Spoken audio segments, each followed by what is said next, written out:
Business Today is brought to you by St. Lucia Jazz and Arts Festival celebrates an unforgettable journey with the best of the years, recapturing the most nostalgic moments, creating new magic. With their Supply and Chris Standring, George Benson and Joey Alexander, Cool of the Gang and Omi, BWB and Shaggy are just a few, alongside headliner Mark Anthony. An island party not soon forgotten. The St. Lucia Jazz and Arts Festival 25th anniversary, April 29th to May 8th. Visit stluciajazz.org. Executive producer, the St. Lucia Tourist Board. Platinum sponsor, RBC Royal Bank. This is the Business Today. I'm Marlon Madden. Government's coffers is getting fat from the 10% tax imposed on locally produced and imported sweetened beverages. At the end of February, 6 months after the levy was implemented, government raked in approximately $2 million. However, some officials say they are unsure it's achieving its intended goal of discouraging the use of sugar. In fact, retired medical practitioner Sir Henry Fraser says 10% isn't high enough. If you want a change in behavior, you put a higher tax.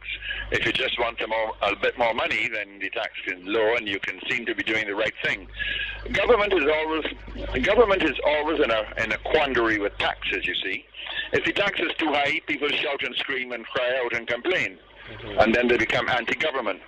So the government wants to do the right thing without going overboard.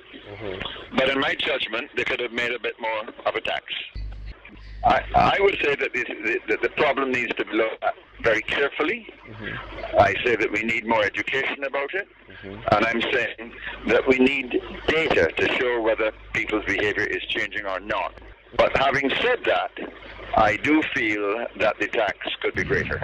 Meanwhile, Chairman of the Private Sector Association BPSA, Alex McDonnell, says he isn't sure if the private sector has done an assessment on the impact of the tax. At the same time, he says he doesn't believe it will change consumers' behavior. He suggests that reducing the cost of healthy foods might be a better option. I believe there was a move to change behavior, to move from sweet drinks to other more healthy drinks, that the taxation would have been higher. It would have been a prohibitive tax. So it would have only been applicable if you really wanted a sweet drink. You know, it would have been prohibitive if you wanted to change behavior.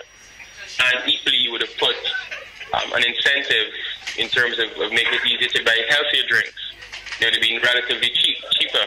Announcing the tax in June last year, Minister of Finance Chris Sinclair said it would be reviewed after 2 years to determine its effect on the behavior of producers, importers and consumers, and whether it should be extended or intensified. He anticipated it would break in about $10 million.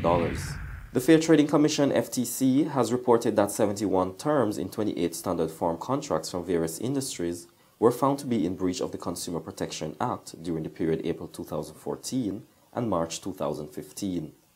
In its annual report, the FTC said the 28 contracts were drawn from several industries including construction, banking and telecommunications.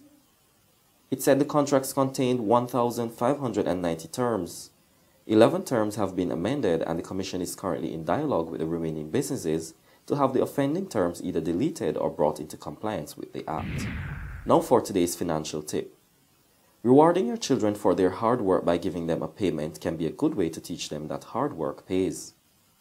That's been the Business Today. Join us again next Tuesday. Until then, you can get more business and news by logging on to www.barbadostoday.bb, subscribing to our e-paper and liking us on Facebook. I'm Marlon Madden.